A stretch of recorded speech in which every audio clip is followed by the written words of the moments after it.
Well, hello, Mad Addis fans. And what we're doing right here is I finished that picture of Frank Zappa, which came out beautiful. But now I want to put it in a shadow frame. And I figured it would be kind of nice to see how I actually frame these pieces and how I build the frames myself. So this is going to be a little version of building the frame for the Frank Zappa picture. And I hope you enjoy it. I start my frames with some just regular pine. This is like 2.5 inch thick pine, 3/4 by 3/4, and then I use maybe a 1.25 inch by 3/4 inch piece of pine. And you're going to see how I put these together to build the frames, my shadow frames. It's a piece of artwork in itself, just building the frames and making them look right. And I hope you enjoy this. This ought to be a lot of fun.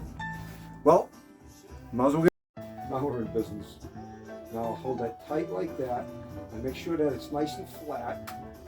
And then I'm going to crank that down. You can see the glue squeezing out. But I see a gap right here, so we'll take another clamp and we'll put it where the gap is. That means there's a little warp in the wood. And we want to make sure that that's all squishes together real nice and tight.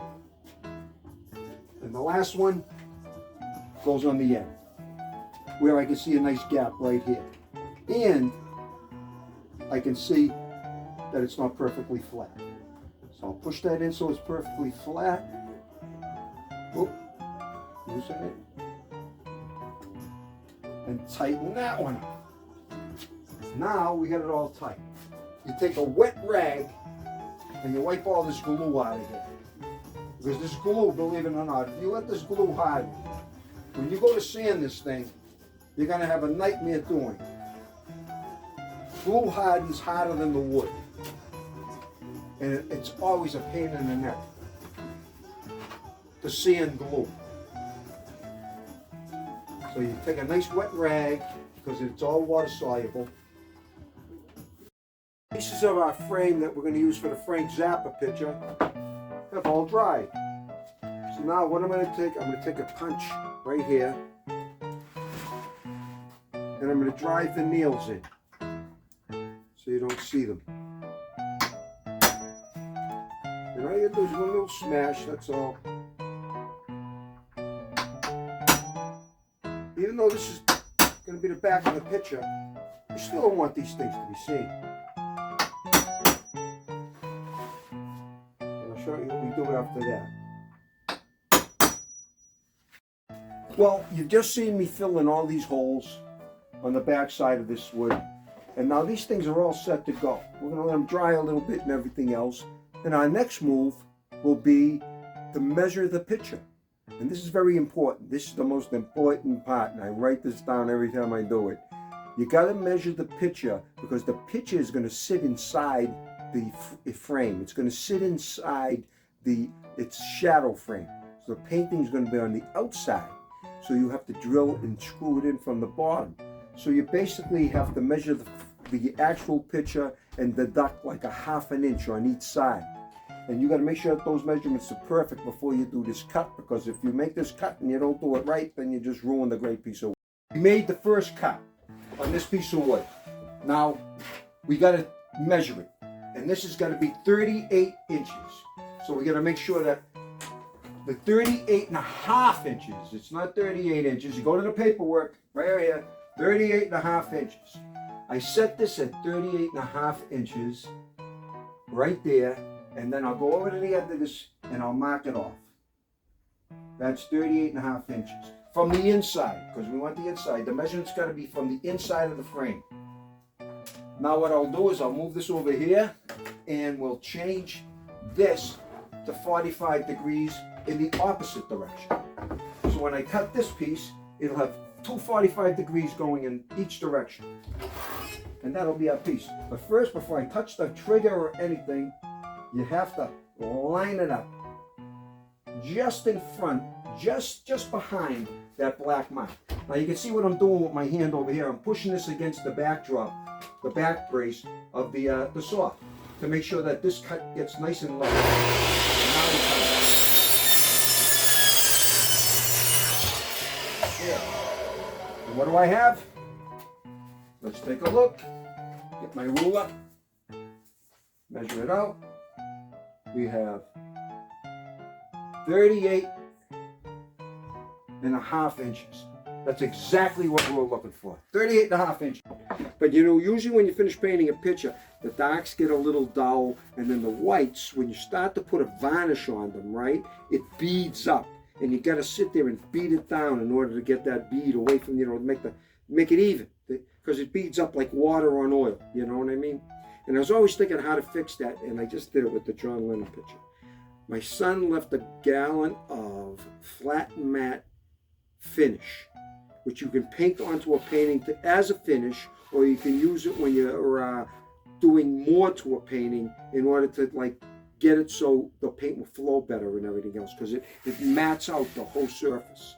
Now, matting out the whole surface means that my new Super 8 varnish is going to stick like crazy, and I'm going to be able to do one coat and not have to work it or anything else. So I've learned something. Everybody can learn something new every single day. Well, we're going to go in a little hyperspace, and I'm going to get this picture all varnished, and you'll see how beautiful it looks when it is.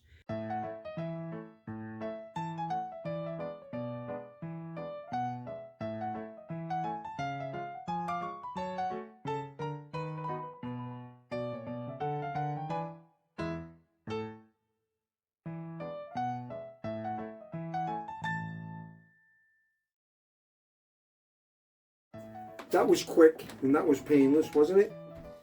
You notice how I was holding the frame like this and I was holding the picture like this?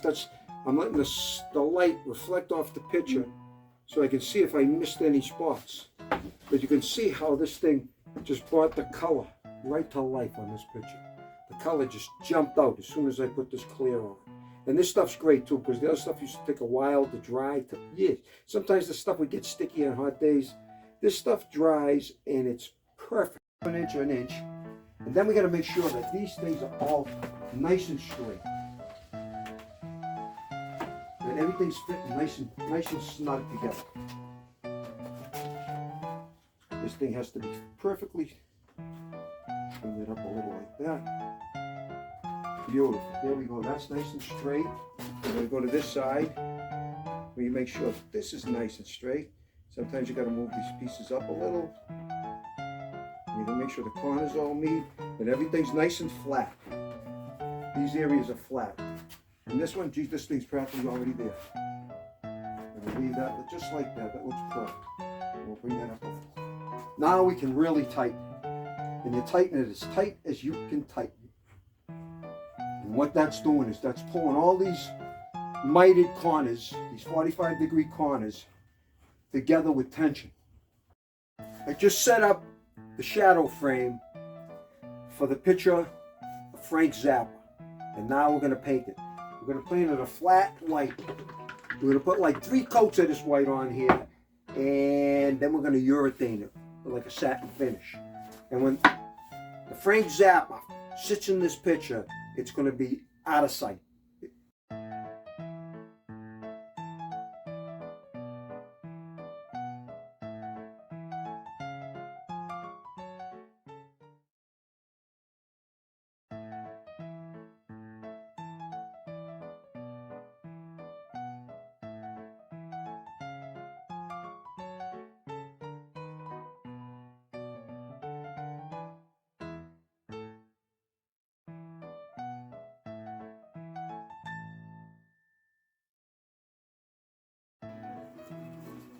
Well, we finally got the frame all finished for the Frank Zappa picture. And now we're going to frame the Frank Zappa picture in a shadow frame. And it should look pretty good. So, here's all the process. Let's get going.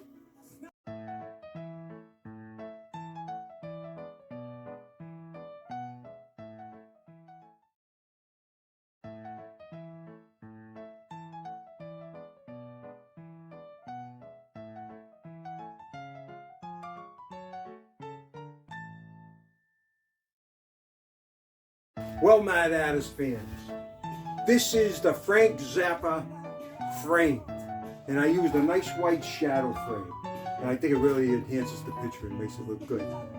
Well, this was called Framing Frank Zappa from the Mad Artist. One more show.